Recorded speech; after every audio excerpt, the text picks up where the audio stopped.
নজর রাখবো পরবর্তী সংবাদে। তবে এবার যে প্রতিবেদনে নজর রাখবো তাতে করে কিন্তু রাজ্যবাসীর একটা গর্বের বিষয়। কেন?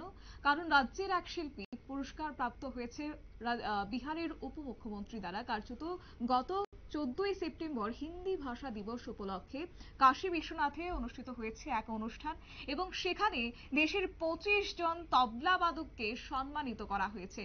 এবং তাই নয়, সেক্ষেত্রে ছিল রাজ্যের একজন তবলা শিল্পীও।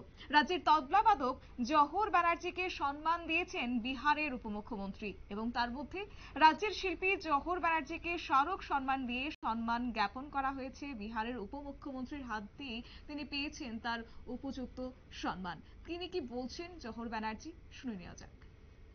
ভাষা কলা সম্মান দিয়েছে ওই ইয়েতে। এটা প্রত্যেক স্টেট থেকে একজন করে নিয়েছে। ত্রিপুরা থেকে আমি শুধু গেছি, তারপর আসাম থেকে একজন, মণিপুর থেকে একজন, কলকাতা থেকে, গুজরাট থেকে, দিল্লি থেকে, এরকম 25 জনের মতো আপনার ওই দিন দিয়েছে আর কি সবার হাতে ভাষা কলা সম্মান। মানে ওই 14 তারিখ হিন্দি ভাষা দিবস গেছে। ওই হিন্দি ভাষা দিবসটাকে ওনারা ওই এইবার থেকে বোধ হয় এই সব ভাষাকে নিয়েই, মানে ভাষাই কলা সম্মান, মানে ভাষা বিভিন্ন ভাষার মধ্যে মানে কলা মানে শিল্প আছে, ওই ওনাদেরকে সম্মান জানিয়েছে আর কি। এটা পেয়ে তো আমার খুবই আনন্দিত হচ্ছে, কারণ এটা কেউ পায়নি এখন অব্দি ত্রিপুরা থেকে। প্লাস আমি পেয়েছি, প্রথম যেতে পেরেছি।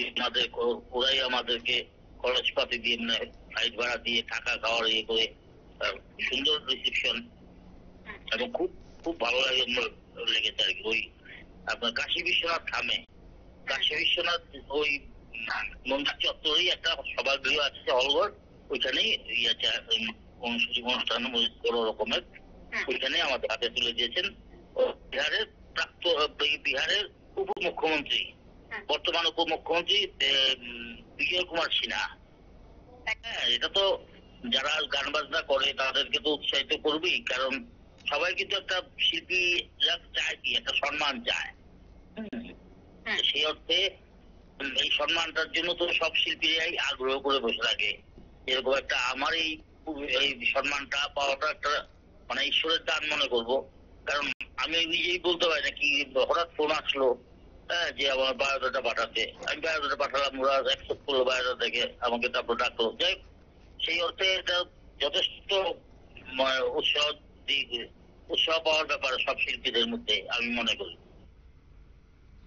আপনারা শুনলেন রাজ্যের শিল্পী জহর ব্যানার্জির বক্তব্য এবং তিনি একান্ত বার্তালাপে নিউজ ভ্যানগার্ডকে সমস্ত বিষয় জানিয়েছেন এবং একই সঙ্গে এই সম্মান পেয়ে তিনি অনেক আপ্লুত হয়েছেন। গত 14ই সেপ্টেম্বর ভাষা কলা সম্মান হিন্দি ভাষা দিবস উপলক্ষে যে আয়োজন করা হয়েছে সেই আয়োজনে ভাষা কলা সম্মান পেয়েছেন রাজ্যের শিল্পী এবং তাই নয়, এই প্রথমবারের মতো ত্রিপুরা রাজ্য থেকে কোনো শিল্পী এই সম্মান পেয়েছেন বলে তিনি জানিয়েছেন, যা কিনা আগামী দিনে ভাবী শিল্পীদের ক্ষেত্রে একটা উৎসাহিত করার প্রয়াস। এবং এই গোটা বিষয় প্রসঙ্গে ওনার যে শিষ্য রয়েছে পার্থ মিত্র, তিনি ঠিক কি জানিয়েছেন শুনুন। পুরস্কারটা পেয়েছেন মানে বেনারস থেকে ভাষা ইয়ের একটা থেকে পুরস্কারটা পেয়েছেন, মানে অল ইন্ডিয়া থেকে টোটাল 25 জন পেয়েছে আর কি। যেমন কলকাতা থেকে সমর শাহ পেয়েছেন তবলারি, তারপর আপনার মৈথিলি ঠাকুর পেয়েছে, আরো আসামের পেয়েছে।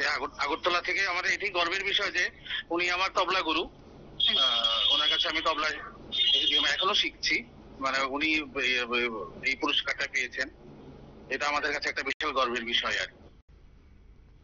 আপনারা শুনলেন শিষ্য পার্থ মিত্র অর্থাৎ তবলা শিল্পীর বক্তব্য এবং তিনিও একই কথা জানিয়েছেন যে ওনার গুরু এই সম্মান পাওয়ার প্রসঙ্গে কার্যত তিনিও এক প্রকার আপ্লুত এবং গর্বিত। কেননা কলকাতা, গুজরাট, আসাম, বিহার সহ মোট প্রত্যেকটি রাজ্যের ক্ষেত্রে প্রায় 25 জন তবলা বাদক এই সম্মানিত হয়েছে এবং কাশী বিশ্বনাথ দেশের 25 জন তবলা বাদককে সম্মানিত জানানো হয়েছে গত 14ই সেপ্টেম্বর, যাকে কেন্দ্র করে রীতিমতো উৎসাহিত এবং গর্বিত রাজ্যের শিল্পীরাও। সংবাদ আপাতত এই পর্যন্ত। পরবর্তী আপডেটের জন্য চোখ রাখুন শুধুমাত্র নিউজ ভ্যানগার্ডের পর্দায়।